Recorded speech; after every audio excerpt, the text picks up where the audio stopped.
जैव विविधता के महत्व के बाद हम पढ़ेंगे जैव विविधता पर संकट। प्रकृति में वनस्पति एवं जंतु प्रजातियों का विलुप्त होना अथवा नई प्रजातियों का पैदा होना एक प्राकृतिक घटना है। वर्तमान में मनुष्य के क्रियाकलापों तथा प्राकृतिक संसाधनों के अंधाधुंध विदोहन से गत वर्षों में भारत से एशियाई चीता, जावाइन गैंडा जावा का, Himalayan quail, pink headed duck पूर्ण रूप से विलुप्त हो चुके हैं। जैव विविधता संकट के निम्न कारण हैं। क्या क्या कारण है? नंबर फर्स्ट है प्राकृतिक आवासों का नष्ट होना। प्रकृति ने प्रत्येक जीव जंतु के लिए एक निश्चित आवास निर्धारित किया है, जिसमें रहकर वह प्रकृति के नियमों के अंतर्गत अपना जीवन यापन कर अपनी संख्या में वृद्धि करता है। विश्व की बढ़ती जनसंख्या की आवश्यकताओं की पूर्ति के लिए हम इन प्राकृतिक आवासों को नष्ट कर आबादी व कृषि भूमि का विस्तार कर रहे हैं। तो जिससे क्या होता है, जीव जंतुओं के प्राकृतिक आवास नष्ट हो रहे हैं। तो ये क्या है, जैव विविधता पर संकट के कारण है। इनको केवल हमें बार बार पढ़ना है, रटने की आवश्यकता भी नहीं है। पढ़ने मात्र से याद हो जाएंगे और समझ कर भी हम कर सकते हैं। सेकंड नंबर है प्राकृतिक आवास का विखंडन। वन्य प्राणियों के प्राकृतिक आवास जो पहले विस्तृत क्षेत्र में अविभक्त रूप से फैले थे, अब सड़क मार्ग, रेल मार्ग, गैस पाइपलाइन, नहर, विद्युत लाइन, बांध, खेत आदि के निर्माण से विखंडित हो गए हैं, बट गए हैं टुकड़ों में, जिससे वन्य जीवों के प्राकृतिक क्रियाकलाप प्रभावित होते हैं तथा वे अपने को इन गतिविधियों से असुरक्षित महसूस करते हैं। पहले एक बहुत बड़ा क्षेत्र होता था प्राकृतिक आवास जीव जंतुओं का। सरकार ने रेल मार्ग निकाल दिया, सड़क मार्ग निकाल दिया, गैस पाइपलाइन निकाल दी, तो इनसे क्या होते हैं, वो छोटे छोटे क्षेत्रों में बट गए और तो जीव जंतु अपने को इन गतिविधियों से असुरक्षित महसूस करते हैं। अनेक वन्य जीव प्राणी वाहनों की चपेट में आ जाते हैं अथवा मानव बस्ती में आने से लोगों द्वारा मार दिए जाते हैं। दुधवा राष्ट्रीय उद्यान से गुजरने वाली रेलवे लाइन पर प्रतिवर्ष लगभग आधा दर्जन बाघ व अनेक छोटे जीव दुर्घटना का शिकार होते हैं। नंबर थर्ड है जलवायु परिवर्तन। मानव गतिविधियों से आज पृथ्वी पर ग्रीन हाउस गैसों की मात्रा काफ़ी बढ़ गई है। इस कारण पृथ्वी का तापमान निरंतर बढ़ रहा है। पृथ्वी का तापमान बढ़ने से ध्रुवों पर जमी बर्फ तेजी से पिघल रही है तथा समुद्र का जलस्तर बढ़ रहा है।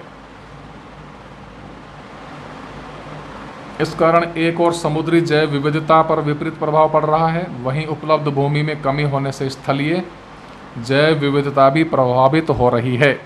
एक अनुमान के अनुसार यदि पृथ्वी का तापमान 3.5 डिग्री सेंटीग्रेड बढ़ता है तो विश्व की 70% प्रजातियों पर विलुप्तता का खतरा हो जाएगा।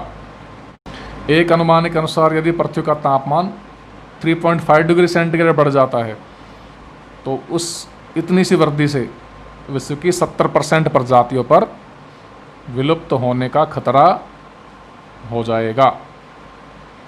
नंबर 4 है पर्यावरण प्रदूषण। पर्यावरण प्रदूषण का दुष्प्रभाव प्राणियों एवं पौधों पर पड़ता है। औद्योगिक अपशिष्ट से प्रदूषित भूमि व जल में अनेक वनस्पति व जीव नष्ट हो जाते हैं। अत्यधिक वायु प्रदूषण के कारण होने वाली तेजाबी वर्षा यानी अम्लीय वर्षा से भी अनेक सूक्ष्म जीव व वनस्पति नष्ट हो जाते हैं। इसी प्रकार कृषि पैदावार बढ़ाने हेतु खेतों में विभिन्न प्रकार के रासायनिक खाद, कीटनाशकों का प्रयोग किया जाता है। इनके अत्यधिक उपयोग से मृदा में पाए जाने वाले सूक्ष्म जीव विलुप्त हो जाते हैं, जिससे भूमि की उर्वरता भी प्रभावित होती है।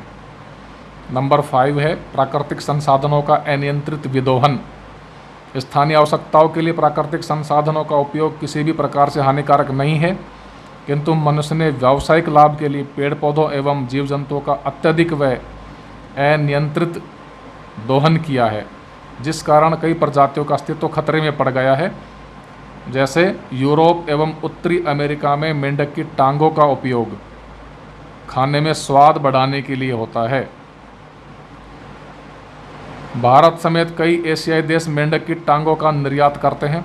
वर्ष 1983 में भारत ने 3650 मैट्रिक टन मेंढकों की टांगें निर्यात की, जिसके फलस्वरूप जंगलों में मेंढकों की संख्या कम होती गई तथा ऐसे कीट जिन्हें मेंढक खाते थे उनकी संख्या में अप्रत्याशित वृद्धि हो गई।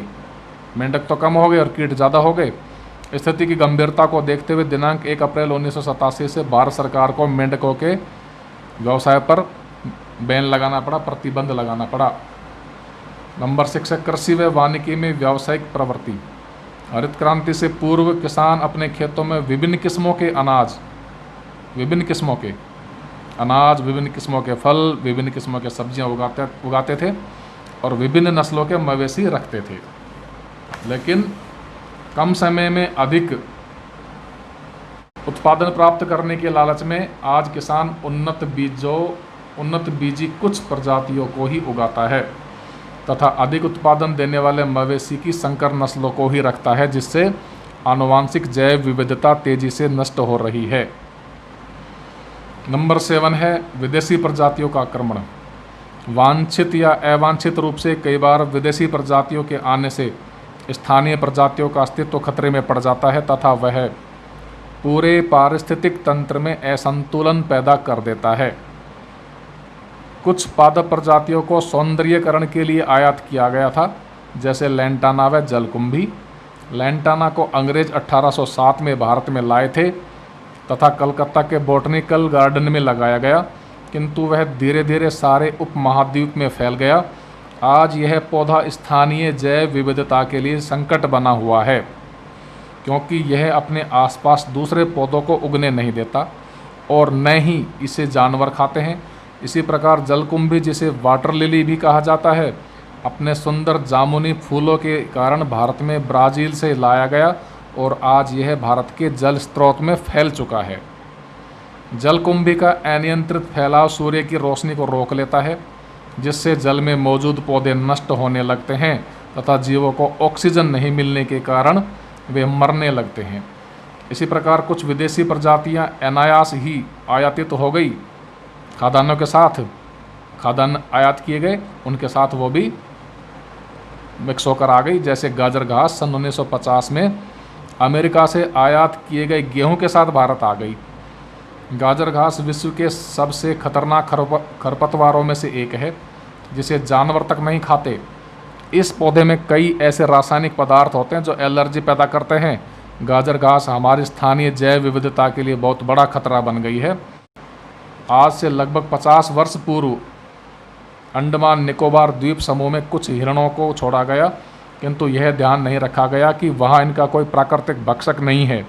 इसका परिणाम यह हुआ कि हिरणों की संख्या तेजी से बढ़ती गई। इन्होंने अपने भोजन के लिए स्थानीय पेड़ पौधों को तेजी से चट कर दिया तथा अपना पेट भरने के लिए खेतों की ओर रुख किया। इस प्रकार बिना सोचे समझे प्रकृति की व्यवस्था में हस्तक्षेप से न केवल वहाँ का पारिस्थितिक तंत्र प्रभावित हुआ, वरन वहाँ की सामाजिक व आर्थिक व्यवस्था भी गड़बड़ा गई। नंबर 8 है अंधविश्वास एवं अज्ञानता। अंधविश्वास व अज्ञानता के कारण भी जीवों की जाति विशेष पर संकट बढ़ जाता है। जैसे मनुष्यों की बोली समझने की भ्रामक अवधारणा के कारण गागरोनी तोते बड़ी संख्या में पकड़े जाने से प्राय लुप्त हो गए हैं। क्या माना जाता है कि गागरोनी तोता मनुष्य की बोली को समझ सकता है, जबकि ये सही नहीं है। तो इस भ्रामक सोच के कारण लोग ज़्यादा संख्या में इनको पकड़ते हैं और ये लुप्त से हो गए हैं। इसी प्रकार यौनवर्धक माने जाने वाले गोडावण पक्षी का बड़ी संख्या में लोगों द्वारा शिकार होने से यह जाति आज संकटग्रस्त है। इसी प्रकार राजस्थान के ग्रामीण क्षेत्रों में यह भ्रामक धारणा है कि गोयरा